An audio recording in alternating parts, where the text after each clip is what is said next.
ഇവിടെ ഈ കോർപ്പറേഷൻ്റെ മേയർ എന്നുള്ള നിലയ്ക്ക് ഞാനിവിടെ നിൽക്കുമ്പോൾ ഒരുപക്ഷെ എൻ്റെയോടൊപ്പം ഇരിക്കുന്നതിലും ഈ ഇരിക്കുന്നതിലൊക്കെ തന്നെ ആശയപരമായിട്ട് വിയോജിപ്പുള്ള നിരവധി പേരുണ്ട്. അങ്ങനെ ഉണ്ടാകണം, അതാണ് ജനാധിപത്യത്തിൻ്റെ സൗന്ദര്യം. പക്ഷേ ഈ ഇരിക്കുന്ന എല്ലാവർക്കും ഒറ്റ കാര്യത്തിൽ യോജിപ്പുണ്ട്. കോർപ്പറേഷൻ നിർമ്മാണ പ്രവർത്തനങ്ങൾ നടക്കണം. നമ്മുടെ വരും തലമുറയ്ക്ക് വേണ്ടി നിർമ്മാണ പ്രവർത്തനങ്ങൾ നടത്തണം. ആശയപരമായി വിയോജിക്കുമ്പോഴും നേരത്തെ ഡെപ്യൂട്ടി മേയർ പറഞ്ഞൊരു കാര്യം ഏറ്റവും പ്രധാനമാണ്. കൗൺസിലിൽ ശക്തമായിട്ട് വിയോജിക്കുന്ന കൗൺസിലർമാർക്കും അവരവരുടെ വാർഡുകളിൽ നന്നായിട്ട് പ്രവർത്തനം നടന്നാൽ മാത്രമേ അവർക്ക് ജനങ്ങളുടെ ഇടയിൽ നിന്ന് മുന്നോട്ട് പോകാൻ സാധിക്കുകയുള്ളൂ. മാത്രമല്ല നമ്മൾ ജനങ്ങൾ അർപ്പിച്ച വിശ്വാസം നമുക്ക് കാത്തു സൂക്ഷിക്കാനും സാധിക്കുകയുള്ളൂ.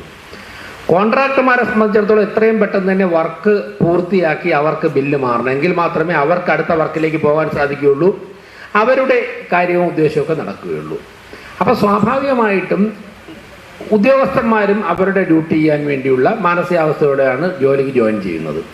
അപ്പോൾ എല്ലാവരുടെയും ആഗ്രഹം ഇക്കാര്യങ്ങൾ നടക്കണമെന്നാണെങ്കിലും ഇക്കാര്യങ്ങൾ ഒരു 10-20% പോലും പലപ്പോഴും നടക്കാത്തൊരു സാഹചര്യമുണ്ട്. ആ സാഹചര്യമാണ് ഈ ചർച്ചകളിലൂടെ ആശയവിനിമയ പ്രക്രിയയിലൂടെ പരിഹരിക്കണം എന്ന ഉദ്ദേശത്തോടു കൂടി നമ്മളിന്നിവിടെ ഒരുമിച്ച് ചേർന്നിരിക്കുന്നത്. എന്നോട് കഴിഞ്ഞ ദിവസങ്ങളിൽ പല ദിവസങ്ങളിലും പ്രത്യേകിച്ച് ഇന്നലെ രാത്രി ഉൾപ്പെടെ ചിലർ എന്നോട് ബന്ധപ്പെട്ടിട്ട് ഇത്തരത്തിലൊരു യോഗത്തിന് എന്താണ് ഉദ്ദേശിച്ചത് എന്ന് ചോദിച്ചു. അപ്പോൾ ഞാൻ പറഞ്ഞൊന്നുമില്ല, മേയറായിരിക്കുന്ന സ്ഥലത്ത് ഉള്ള ജീവനക്കാരെയും കോൺട്രാക്ടർമാരെയൊക്കെ ഒരുമിച്ചൊന്ന് കാണണം, പരിചയപ്പെടണം എന്നുള്ളൊരു ആഗ്രഹത്തിൻ്റെയും ചില ആശയങ്ങൾ പങ്കുവയ്ക്കുന്നതിൻ്റെ ഭാഗമായിട്ടുള്ള യോഗമെന്നാണ് ഞാനിവിടെ സൂചിപ്പിച്ചത്. ഞാൻ ഒരു കാര്യം തുടക്കത്തിൽ തന്നെ പറയാൻ ആഗ്രഹിക്കുന്നത്, നമുക്ക് കാര്യങ്ങൾ കുറച്ചുകൂടി വേഗത്തിലാക്കണം. അതിന് കുറച്ച് കൂടുതൽ വേഗത്തിലാക്കണം. സമയം നമ്മളാരെയും കാത്തു നിൽക്കില്ല. തിരുവനന്തപുരം കോർപ്പറേഷനിൽ കുറച്ച് പ്രവൃത്തി നടക്കാൻ വേണ്ടി താമസിച്ചു എന്ന് കരുതിയിട്ട് ലോകത്ത് മറ്റെല്ലാ സ്ഥാപനങ്ങളും അത് കാത്തു നിൽക്കില്ല. തിരുവനന്തപുരം കോർപ്പറേഷൻ മെച്ചപ്പെട്ട് വരട്ടെ എന്ന് കരുതിയിട്ട് നാഗർകോവിൽ കോർപ്പറേഷൻ മുനിസിപ്പാലിറ്റി കാത്തിരിക്കുകയില്ല. തിരുവനന്തപുരം കോർപ്പറേഷനിൽ എല്ലാ പ്രവർത്തനവും വേഗത്തിലാകട്ടെ, അതുവരെ ഞങ്ങളിവിടെ വെയിറ്റ് ചെയ്യാമെന്ന് പറഞ്ഞിട്ട് തൊട്ടപ്പുറത്തെ പഞ്ചായത്തോ മുനിസിപ്പാലിറ്റിയോ കാത്തിരിക്കില്ല. തിരുവനന്തപുരം കോർപ്പറേഷനിൽ പ്രവർത്തനം മെച്ചപ്പെട്ടേ എന്ന് പറഞ്ഞിട്ട് ചെന്നൈ കോർപ്പറേഷൻ കാത്തിരിക്കില്ല. അവരൊക്കെ തന്നെ കിട്ടുന്ന എല്ലാ സാഹചര്യങ്ങളും ഉപയോഗിച്ച് മുന്നോട്ട് പോകുമ്പോൾ നമുക്ക് അതിനൊപ്പമല്ല അതിനപ്പുറം വേഗത്തിലാകാൻ വേണ്ടി എന്ത് ചെയ്യണം എന്നാണ് നമ്മളിവിടെ ചർച്ച ചെയ്യേണ്ടത്. എല്ലാവർക്കും അവരവരുടേതായ പ്രശ്നങ്ങൾ പറയാൻ കാണും, എല്ലാവർക്കും കാണും. കൗൺസിലർമാർക്ക് കെട്ടഴിച്ചു കഴിഞ്ഞാൽ വെളുത്താലും തീരാത്ത തരത്തിൽ അവർക്ക് തന്നെ പറയാൻ കാണും, പെയ്തൊഴിയും അവരൊക്കെ തന്നെ. കോൺട്രാക്ടർമാർക്ക് ഭീകരമായിട്ടുള്ള പ്രതിസന്ധികൾ അവർ നേരിടുന്നതിനെ പറയാൻ കാണും, ജീവനക്കാർക്കും കാണും. പക്ഷേ നമുക്ക് ഈ പ്രതിസന്ധിയിൽ പരിഹരിച്ചുകൊണ്ട് നമുക്കൊന്ന് എൻജോയ് ചെയ്തുകൊണ്ട് ഈ പ്രവർത്തനങ്ങൾ എങ്ങനെ നടത്തി മുന്നോട്ട് പോകാം എന്നാണ് ചിന്തിക്കാനുള്ളത്. ഒരു വളരുന്നൊരു സമൂഹത്തിൽ മാത്രമേ എല്ലാവർക്കും അതിൻ്റെതായ ഫലങ്ങൾ ആസ്വദിക്കാൻ സാധിക്കുകയുള്ളൂ. എനിക്ക് കോൺട്രാക്ടർമാരുടെ മുന്നിൽ വയ്ക്കുവാനുള്ള ഒരു കാര്യം, ഇപ്പോൾ ജൂൺ മാസത്തിലൊക്കെ ആയിരിക്കും ഒരുപക്ഷെ നമ്മൾ എസ്റ്റിമേറ്റൊക്കെ എടുത്തു വരുന്നത്. ഈ പ്രവർത്തികൾ ജൂണിൽ ടെൻഡർ ചെയ്ത് കഴിഞ്ഞാൽ ഇതെങ്ങനെയാണ് മാർച്ചിലും പൂർത്തിയാകാതെ സ്പിൽ ഓവറായിട്ട് അടുത്ത വർഷത്തേക്കോ അതിൻ്റെ അടുത്ത വർഷത്തേക്കോ പോകുന്നത്? എങ്ങനെയാണ് പോകുന്നത്? നിങ്ങൾക്ക് നിങ്ങളുടെ കാരണം ഉണ്ടാകും. ജൂണിൽ പ്രവർത്തികൾ ടെൻഡർ ചെയ്ത് കഴിഞ്ഞാൽ നവംബറിൽ പ്രവർത്തനം അവസാനിപ്പിച്ച് ബില്ലെഴുതാൻ പോകാൻ വേണ്ടിയിട്ട് ഉള്ള നിങ്ങൾക്ക് എന്താണ് തടസ്സം? ആ തടസ്സങ്ങൾ മാറ്റിത്തരിക എന്നുള്ളതാണ് ഞങ്ങളുടെ ജോലി. നിങ്ങൾക്ക് ഇപ്പൊ ഇവിടെ വെച്ച് പറയണമെന്നില്ല.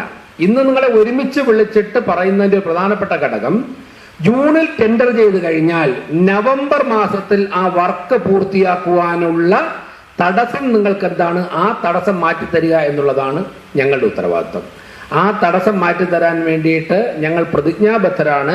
ആ തടസ്സം മാറ്റിത്തരാൻ ഏത് എക്സ്റ്റെന്റ് വരെ പോയാലും ഞങ്ങൾക്ക് മടിയില്ല. അതിന് ഈ കൗൺസിലിലെ 101 കൗൺസിലർമാരും ഒറ്റക്കെട്ടാണെന്ന് തീരുമാനിച്ചതിൻ്റെ അടിസ്ഥാനത്തിലാണ് ഈ യോഗം വിളിക്കുന്നതെന്നാണ് എനിക്ക് നിങ്ങളോട് പറയുവാനുള്ളത്. ഇപ്പോൾ ഒരുപാട് കാര്യങ്ങൾ സംഭവിക്കുന്നുണ്ട്. ഞാൻ എല്ലാ കാര്യങ്ങളിലേക്കൊന്നും പോകുന്നില്ല, കാരണം എല്ലാവർക്കും അറിയാമെന്നുള്ളതുകൊണ്ട് വീണ്ടും അതിനിങ്ങനെ പറഞ്ഞ് അന്തരീക്ഷത്തിൽ അത് നിലനിർത്തുവാൻ വേണ്ടി ഞാൻ ആഗ്രഹിക്കുന്നില്ല. എന്നാൽ നമുക്ക് നമ്മുടെ മിനിമം, നമ്മുടെ ഇൻവെസ്റ്റ് ചെയ്യാനുള്ള ക്യാപിറ്റലിന് അപ്പുറമുള്ള വർക്ക് എന്തിനാണ് നമ്മൾ കോട്ട് ചെയ്യുന്നത്? നാട്ടിലുള്ള എല്ലാ വർക്കും എടുത്തിടും. നാട്ടിലുള്ള എല്ലാ വർക്കിലും കയറി എത്തിപ്പിടിച്ചെടുത്തിട്ടിട്ട് നമുക്ക് ചെയ്യാൻ പറ്റുന്ന വർക്കുകൾ ഞാനും ചെയ്യില്ല, ആരെ കൊണ്ട് ചെയ്യാനും സമ്മതിക്കാത്ത ഒരു സാഹചര്യം ഉണ്ടാക്കുന്നതിലേക്ക് നമ്മൾ എന്തിനാണ് പോകുന്നത്? ഇപ്പോൾ പലരും ബിലോയിൽ വർക്ക് എടുക്കും, അത് നിങ്ങളുടെ ഇഷ്ടമാണ്. നിങ്ങൾക്ക് അതിൽ നിന്ന് ലാഭം കിട്ടുമെന്നുള്ള ഉറപ്പുണ്ടെന്നുണ്ടെങ്കിൽ ബിലോയിൽ നിങ്ങൾ എത്ര ഓർഡർ എടുത്തോളൂ, വർക്കിനൊരു തുക ഉണ്ടാകും. പക്ഷെ ബിലോയിൽ വർക്ക് എടുത്തതിന് ശേഷമാണ് പറയുന്നത് ഞാൻ ബിലോയിലാണ് എഴുതിയത് അതുകൊണ്ട് ചെയ്യാം. നിങ്ങൾ ആരെങ്കിലും പറഞ്ഞാൽ ബിലോയിൽ എഴുതാൻ? നിങ്ങളോട് ആരും ബിലോയിൽ എഴുതാൻ പറഞ്ഞില്ലല്ലോ. പലരും വർക്ക് സൈറ്റിൽ നിന്ന് കാണാതെയാണ് വർക്ക് എടുക്കുന്നത്. ഈ ടെൻഡർ ആയതുകൊണ്ട് അതൊക്കെ സൗകര്യമുണ്ട്, ഇവിടെ നിങ്ങൾ വോട്ട് ചെയ്യും. എന്നിട്ട് പറയാം അവിടെ മണ്ണിടിഞ്ഞ് കിടക്കുന്നു, അവിടെ കനാൽ ഉണ്ടായിരുന്നു, ഞാനത് കണ്ടില്ല. നിങ്ങൾ കാണണം, നിങ്ങൾ വർക്ക് സൈറ്റിൽ പോയിട്ട് വർക്ക് കാണണം, അതിനുശേഷം മാത്രമേ നിങ്ങൾ വോട്ട് ചെയ്യാവുള്ളൂ. എന്നിട്ട് ചിലർ ബുദ്ധിമാന്മാർ ചെയ്യുന്നത് ബിലോയിൽ വർക്ക് കോട്ട് ചെയ്തിട്ട് അവർ വർക്ക് എടുക്കും, ആറും പിന്നെ എടുക്കൂലല്ലോ, അതിൽ ആരും എടുക്കുകയില്ല, അത് ചെയ്യുകയില്ല. ഇത് നാടിനെ ദ്രോഹിക്കുന്നതല്ലേ? ഈ നടപടി നാടിനെ ദ്രോഹിക്കുന്നതല്ലേ? നിങ്ങൾക്ക് താങ്ങാത്ത വർക്ക് എടുക്കുകയും അങ്ങനെ എന്തിനാണ് അങ്ങനെ പോകുന്നത്? അങ്ങനെ പോകുന്നത് ഒരു നാടിനെ പുറകോട്ടടിക്കുന്നതിന് തുല്യമല്ലേ എന്നാണ് നമുക്ക് ചോദിക്കുവാനുള്ളത്. ഇങ്ങനെയുള്ള ഇതിന് എന്തെങ്കിലും തടസ്സം നിങ്ങൾക്ക് നേരിടുന്നുണ്ടെങ്കിൽ നിങ്ങൾ പറഞ്ഞു, നിങ്ങൾക്ക് താങ്ങുന്ന വർക്ക് നിങ്ങൾ എടുത്താൽ മതി. അവിടെ ഉണ്ടാകുന്ന ഒരു ഗുണം, നിങ്ങൾക്ക് സാധിക്കുന്ന വർക്ക് എടുക്കുകയും അതിനെ സമയബദ്ധമായി പൂർത്തിയാക്കുകയും ചെയ്തു കഴിഞ്ഞാൽ ഞങ്ങളെ സംബന്ധിച്ചിടത്തോളം സംസ്ഥാന സർക്കാരും കേന്ദ്ര സർക്കാരും വികസനത്തിന്റെ കാര്യത്തിൽ ഒരേ മനസ്സോടെ ഒറ്റക്കെട്ടായി നിന്നുകൊണ്ട് സഹായിക്കുവാനും ഇടപെടുവാനും തയ്യാറാണ് എന്നുള്ളതാണ് തിരുവനന്തപുരത്ത് കൊടുത്ത സന്തോഷം. ഞാൻ ബഹുമാനപ്പെട്ട മുഖ്യമന്ത്രിയുടെ ചേംബറിൽ അദ്ദേഹവുമായിട്ട് ഒരു 10-15 മിനിറ്റ് കൂടിക്കാഴ്ച നടത്തിയതിനു ശേഷമാണ് ഇങ്ങോട്ട് വന്നത്. സംസ്ഥാനത്തിന്റെ വികസനവുമായി ബന്ധപ്പെട്ട് ബഹുമാനപ്പെട്ട മുഖ്യമന്ത്രിയോട് സംസാരിച്ച കാര്യങ്ങളിൽ സംസ്ഥാന സർക്കാരിന് സഹായിക്കാൻ കഴിയുന്ന എല്ലാ കാര്യങ്ങളിലും വളരെ പോസിറ്റീവായിട്ടുള്ള നിലപാടാണ് ബഹുമാനപ്പെട്ട മുഖ്യമന്ത്രി എടുത്തിട്ടുള്ളത്. ഇതൊരു 10 മിനിറ്റ് മുമ്പ് ഞങ്ങൾ തമ്മിൽ അദ്ദേഹത്തിന്റെ ചേംബറിൽ കണ്ടിട്ടാണ് ഇങ്ങോട്ട് വരുന്നത്.